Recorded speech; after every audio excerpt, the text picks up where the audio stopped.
Namaste. My name is Rui Zimra. I'm International Meditation Master.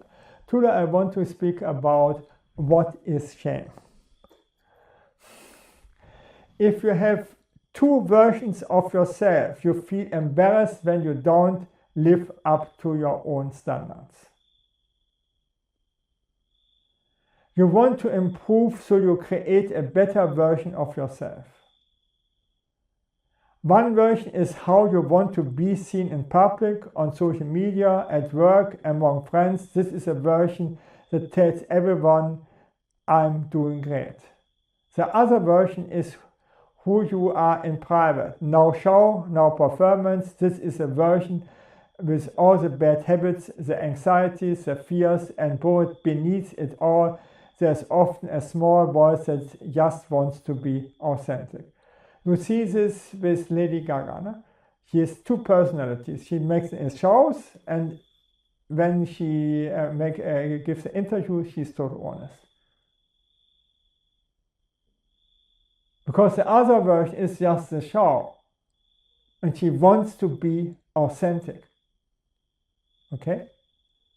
And the show, she says, no? But then the fear creeps in. What if other people discover my private self? That fear, that exposure is shame. And when those two versions inevitably don't match, you feel a low-grade tension that never fully goes away. A constant quiet unease.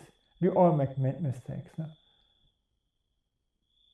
And then to feel shame about for what? No? People often use guilt and shame interchangeably, but they are not the same thing.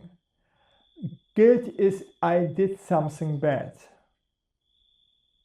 Shame isn't I'm bad. I am bad.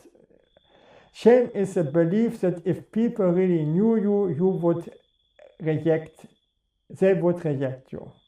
Shame is a belief that if people really knew you, they would reject you. And so you hide. You construct another version of yourself, a persona, because somewhere along the way you decided that the real you wasn't acceptable. The problem with a persona. The problem with operating from a place of persona is that you can never actually receive love. And this you see with Lady Gaga. She's authentic, but she has to make her shows, and she can differentiate.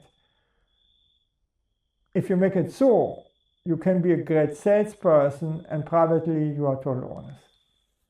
Even when people give you love, attention, or approval, there is always a voice in the back of your mind whispering, yeah, but they don't know the real me. They like the version I'm presenting, not who I actually am. The love goes to the persona, and you are standing right behind it, wondering if any of it was ever really meant for you. You see, the best actors you find in life saying they're actors because other people are acting instead to be authentic. The self-help trap. If you're not careful, self-improvement becomes another mask. You build an idealized version of yourself in your head. The version that runs 50 habits at once, never takes on an off day, and somehow wakes up motivated every morning. Everywhere you turn, the message is the same. If you are not growing, you are dying. And then you do something completely human. You sleep in, you skip the workout, you procrastinate, you have a low energy week. And instead of adjusting like it's no big deal, you use it as evidence to beat yourself up. This is a trap. We can use self-improvement to full self-hate. The very thing that is supposed to make you better ends up making you fragile, because your worth becomes tied to your performance, and underneath of it, shame. The belief that who you are right now isn't okay, that you have to constantly be becoming someone else just to deserve love, success, or happiness.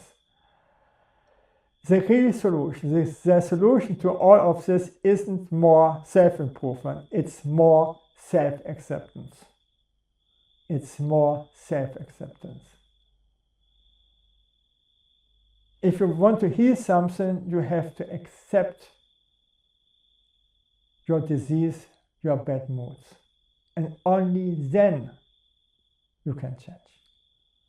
Where to start? Trace the roots. Grab a journal and go somewhere quiet. Write down the message you received as a kid that made you feel like it wasn't okay to be who you were, just as you were. Don't overthink it, just let it flow. Try to trace back where some of this shame actually came from. It didn't appear out of nowhere, it has roots. You might discover your fear of being too much came from being told to quiet down as a child.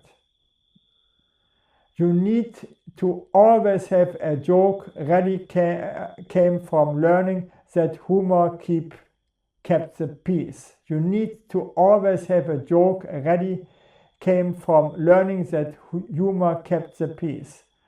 Your perfectionism came from feeling that love was conditioned on achievement. One important thing, name it, don't blame it. The goal isn't to trap yourself in victim mode or figure out whose fault everything was. You're simply trying to identify the message so you can start questioning them. Be the witness. Just simple, be neutral. Experience and real connection. When you participate in authentic self-discovering groups like Encounter by Anxieties or Primal Therapy, you realize something profound. Nobody is perfect. In fact, many people are dealing with things far heavier than you ever imagined. And the solution you discover is simple. Be as authentic as you can in as many settings as you can. The beautiful thing is that when you stop performing, you give others permission to stop performing too. Your spouse, your friends, your family, they can also be authentic. I started so in every firm, with every friend. I be authentic and I told them all the time, this I have done wrong and so on when it was fitting in the situation. Always.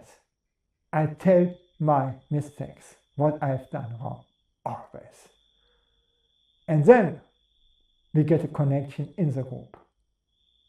Nobody has to hide anymore his mistakes. And then for the first time, two real entities can meet without a pretense, without mask. That is the foundation of true love. Thank you that I could speak about this, and bye.